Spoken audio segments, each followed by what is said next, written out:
Babi, quero comentar um negócio aqui com você. Ai, Recentemente, a gente viu aí uma mulher da mídia que fez um negócio muito estranho na língua. Ela fez uma bifurcação na língua. A língua dela ficou uma para cada lado. É verdade. Então a gente vai conversar um pouquinho sobre isso aqui hoje pra gente entender quais são os riscos, quais os cuidados que nós temos que ter com a nossa saúde bucal, principalmente, não Pois é, achei meio bizarro e o povo faz isso, mas por que será, né? Também. Vou ficar de olho aqui. Né? Tá bom, vou daqui pra a pouco cozinha. A gente já, conversa. Então eu vou chamar aqui agora para conversar com a gente o Dr. Rogério Mendes, que é cirurgião plástico. Tudo bem? Boa tarde. Boa Seja muito tarde. bem-vindo, fique à vontade. Obrigado. Doutor, antes da gente começar, queria até perguntar, né, o que você achou, o que você acha desse ato, né, de fazer uma bifurcação na língua. Então, Kelly, primeiro, obrigado pela participação. Eu, como cirurgião plástico, inicialmente confesso que fiquei um pouco espantado com aquilo, né? Ufa. Eu trabalho com reconstrução, em especial de cabeça e pescoço, e a língua, para mim, é uma das estruturas mais nobres que Deus nos proveu. Ela tem uma série de funções, fala, a deglutição, até a própria expressão, sensibilidade.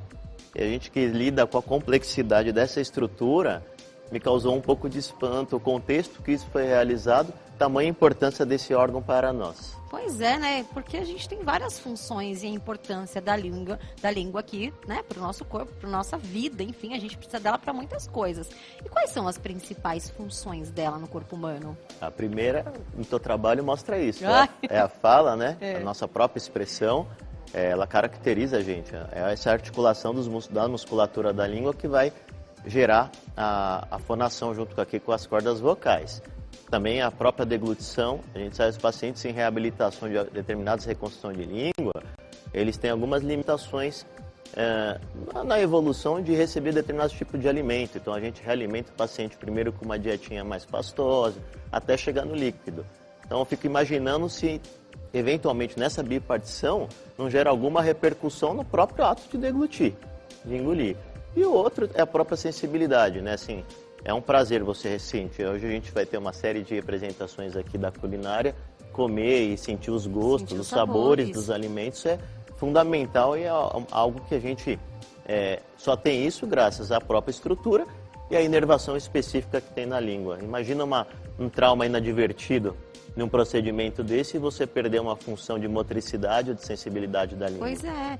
Você já viu alguma vez algo parecido, assim, mesmo que seja por um acidente? Lamentavelmente, eu vejo semanalmente na minha vida por questões oncológicas, pelo câncer, né? A gente acabou de sair do mês de julho. O mês de julho foi o mês da conscientização do câncer de cabeça e pescoço, né? Chamada campanha do Julho Verde. Então, feridas que não cicatrizam, o câncer de boca, ele está muito associado ao tabagismo, né? Ao cigarro, ao etilismo, que é o consumo exagerado de álcool. Então, a gente pode ter lesões que, na verdade, são cânceres. E isso requer cirurgias que, em geral, são muito grandes, até um quê de mutiladoras, e requerem reconstruções muito específicas. Então, eu acabo vendo nessa circunstância também. Entendi. Quais são as principais doenças que acometem a língua? E como que a gente consegue também perceber, né? Muito bem. A gente tem doenças benignas, né? Os dentistas estão muito habituados a tratar, como ulcerações do tipo afta, simples, halitose, em paralelo com as periodontites, gengivites. E um cenário mais extremo, as doenças malignas, né? O câncer de boca, ele pode dar em qualquer região, desde da gengiva, próxima à mandíbula, na maxila ou na própria língua também.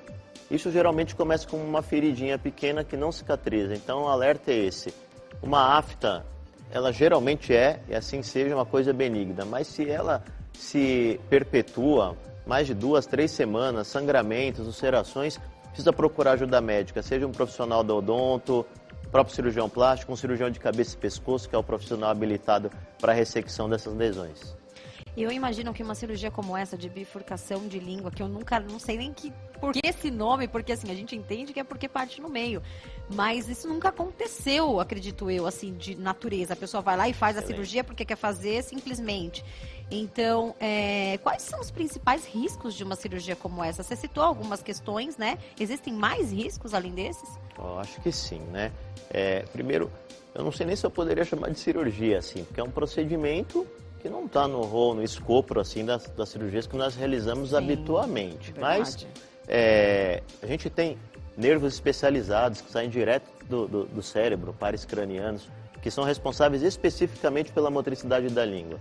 Você não está isento de ter uma variação anatômica, de ter uma inervação cruzada, e num procedimento desse, você lesar e ficar com a língua paralisada, ou ter uma dificuldade permanente de mobilidade, de fala, por um procedimento esse, que diga-se, né, advoga-se que é de cunho estético, eu não sei até que ponto. Entendi. Qual que é a competência mínima para realizar procedimentos na cavidade oral, né? No contexto de cirurgia plástica, por exemplo?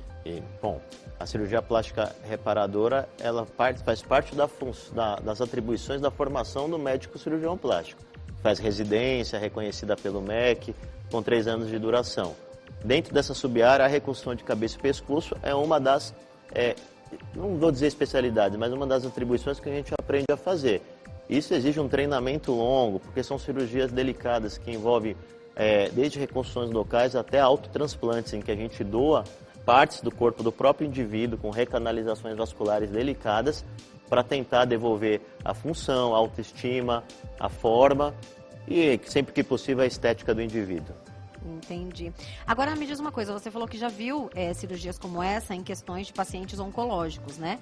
Em algumas pessoas que precisaram fazer esse tipo de cirurgia ou alguma cirurgia na região, tiveram algum problema com a fala? É comum acontecer? Como que faz para tratar isso? Muito bem. Você sabe que alguns tipos de câncer da boca, da língua, eles têm assim um tropismo, ele gosta de seguir o trajeto do nervo. Às vezes o paciente já chega na cirurgia com a língua meio paralisada por própria extensão da doença. E para a gente dar segurança da cura, precisa dar uma margem grande de retirada da lesão. E muitas vezes isso gera um déficit de mobilidade pós-operatório. Algumas vezes isso é transitório e graças a Deus nós temos o trabalho das fisioterapeutas, das fonoaudiólogas que nos ajudam muito na reabilitação dos nossos pacientes. E a plasticidade neuronal também é algo que nos encanta muito, onde às vezes você pensa em algo que vai ter uma funcionalidade bem restrita no pós-operatório e aquilo, entre aspas, engana. A gente vê o paciente reabilitando muito bem. Entendi. E qual que é a função da cirurgia plástica no tratamento de doenças que acometem, né, a boca e a língua? Muito bem.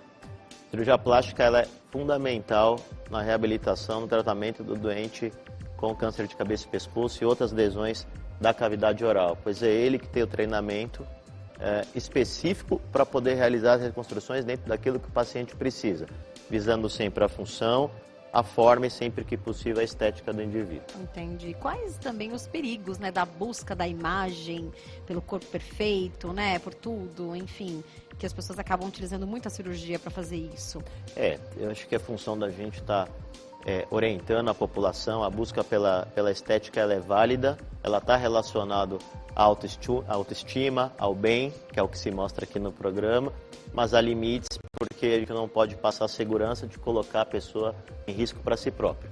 Porque senão você começa a buscar soluções que são estereotipadas e muitas vezes são irreais do ponto de vista de serem alcançáveis, gerando danos psicológicos colaterais e até mesmo danos físicos, como a gente tem visto, infelizmente, algumas tragédias relacionadas ao excesso e à não segurança dos procedimentos estéticos. Você falou que uma afta que demora muito para cicatrizar pode ser algo que você precisa começar a investigar. Correto. Quanto tempo essa afta ali, por exemplo, que não cicatriza, que a gente tem que dar uma atenção maior? Eu costumo dizer que passou 2 a 3 semanas sem resposta, procurar um profissional. Isso vai ser feita uma inspeção, uma análise daquilo e eventualmente uma biópsia, que é tirar um pequeno pedacinho em que o médico patologista olha no microscópio as características das células do tecido ali envolvido, para ver se tem alguma presença de doença maligna que vai indicar o tratamento subsequente. Entendi. Eu imagino que o tabagismo seja um grande vilão aí, né, de língua, boca, enfim, o corpo inteiro, né, gente, a nossa saúde de uma forma geral. Mas eu queria que você explicasse pra gente o grau de nocividade pra gente sobre o cigarro na vida da pessoa. O cigarro, acho que ele é ruim em tudo, Kelly. Total, né? Ele envelhece a pele mais precocemente, ele causa alguns estigmas de odor, social, ele vai amarelar os dentes. Isso eu estou falando de coisas até mais simples, mas a nível celular ele gera um déficit de entrega de oxigênio. Então, prejudica a função metabólica principal das nossas células, envelhecimento precoce e principalmente o dano ao DNA. O DNA é o que traz a nossa identidade genética, que mostra o que nós somos, desde a aparência física e até mesmo aspectos relacionados ao comportamento. Ele lesa essas cadeias, seja substituindo alguma daquelas letrinhas, deletando, trocando, e num disparo desses a gente pode ter, infelizmente, uma formação celular desenfreada e gerar um tumor que pode dar em qualquer lugar, não apenas no pulmão. O cigarro é muito associado ao câncer de pulmão, né? Mas ele está relacionado a câncer de pâncreas, câncer de intestino, mama, uma série de tumores. E na boca também, né? Principalmente. Com certeza, eu imagino. Então, falando um pouquinho, né, já que a gente está falando aqui de língua, como que a gente pode cuidar melhor? Porque às vezes você escuta o pessoal falando que a maior parte das bactérias da boca de um ser humano ficam na língua ao invés dos dentes. Então, assim, como que a gente faz para estar cuidando, né, no dia a dia da língua da melhor maneira possível? Adorei a pergunta. Você sabe que a concentração de bactérias na língua do ser humano tem estudo que mostra que ainda é maior do que a da boca de um cachorro. Realmente é um ambiente... Porque dizem que o cachorro tem bastante, né? Você vê? É um ambiente muito contaminado. Ui. Mas assim, é uma flora nativa que é importante até para a nossa sobrevivência, Sim. serve como uma barreira, enfim. O problema é quando esse acúmulo de bactérias se transforma de uma forma nociva, gerando infecções e problemas secundários. Então, acho que desde a educação básica, o Brasil evoluiu muito, desde o processo de fluoretação da água, né? A inclusão do flúor já diminui bastante a incidência de doenças periodontais. E a prática de escovar os dentes adequadamente, o uso do fio dental, o limpador de língua, né? Falo para os pacientes, não precisa raspar com força, mas precisa limpar aquele excesso de saburra. E assim, uma coisa importante também, está se hidratando. A gente faz uma limpeza da cavidade oral com a própria água que a gente está tomando no dia a dia. Então, o ser humano não é para passar o dia inteiro sem tomar um copo de água, ele tem que tomar vários ao longo do dia, porque os benefícios são múltiplos. Já existia um outro tipo de bifurcação de língua, só que não completamente, que é quando as pessoas colocam o famoso piercing na língua. Né? Me diz o que você acha disso e quem tem, como que cuida? É difícil, né? Imagino, assim, até por questão de higienização, Ai, algo de expressão corporal. Tenho pacientes que gostam muito, você fala, vai fazer uma cirurgia, tem que tirar. Porque conduz o bisturi elétrico, você pode ter uma queimadura secundária pelo uso do artefato ali na língua, né? Não só na boca, mas também pessoal que tem piercing na orelha, qualquer parte do corpo. Eu realmente acho que deve ser um pouco difícil, acho que dentro de uma identidade cultural, uma expressão artística, trauma é um pouco menos nocivo do que o da bipartição da língua. Você chegou a ouvir essa moça que fez essa bifurcação na língua falar? Ah, sim, disse que era parte da profissão, de trazer determinado... Mas você ouviu ela falando depois que ela fez? Não Porque vi. deu uma diferencinha Na fonação? Alguma Imagino coisinha que ali tava estranha, dá pra ver que não tá normal do jeito que ela normalmente falava. A gente tem, como eu falei, são 8 músculos, uma estrutura pequenininha dessa, 8 músculos. Então, Na língua. Na língua, é muito especializada. Se você corta ali no meio e lesa algum desses músculos, a gente tem alguns que são longitudinais, outros são transversais. Então não é tão inócuo assim como se advogou. E não é simplesmente refaz. Você pode ter um trauma nervoso, um trauma vascular secundário, que pode ser potencialmente danoso e às vezes até permanente. Eu não tenho dúvida que gera algum déficit não apenas da fonação, da fala, como até mesmo num processo simples que é comer, deglutir. Eu queria tentar, juro, imaginar como é que tá sendo isso. Principalmente na hora de você comer. Como é que você come, gente, com uma língua dividida, cada uma para um lado, assim, desculpa, mas a sensação que dá é que parece uma cobra, assim, o negócio é literalmente isso. E se ela, eu acredito que isso vai acontecer, viu, que é bem característico, mas e se ela se arrepender? Tem o que fazer de volta? Dá para costurar de novo? A cirurgia plástica reparadora existe para isso, acho que sim. Eu não sei se vai voltar exatamente ao formato anterior, isso sim, vai gerar uma cicatriz. Todo tecido que é reparado, ele gera uma cicatriz. Não tem jeito. A gente faz alinhar as estruturas, tentar reconstituir a forma anatômica, aproximar a musculatura adequadamente, a mucosa, a parte mais áspera da língua queratinizada, e ficar na expectativa de trazer um retorno à funcionalidade adequada. E aí ela tinha uma fala normal. Aí ela fez a bifurcação, ficou com uma fala um pouco, né, com uma certa dificuldade. Se ela volta, né, faz o procedimento reparador, ela consegue recuperar a fala de volta fazendo fono? Tem algum tratamento para voltar a ser como era? Consegue sim. A fono ela é muito importante em qualquer processo de reabilitação, sabe? Certo.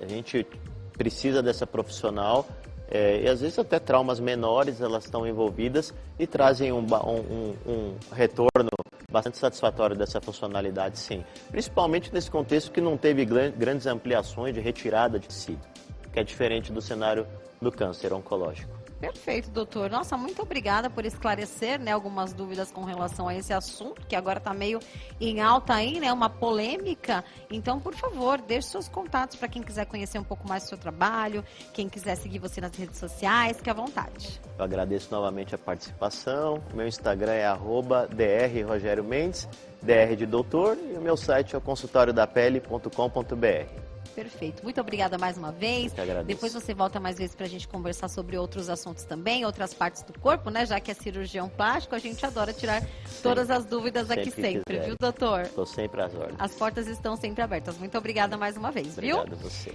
E agora eu quero saber o que nós vamos. Aliás, eu já sei, né? Já sei, mas eu quero ver Dona Bárbara Amorim preparando essa delícia hoje aí na nossa cozinha. É com você, Babi.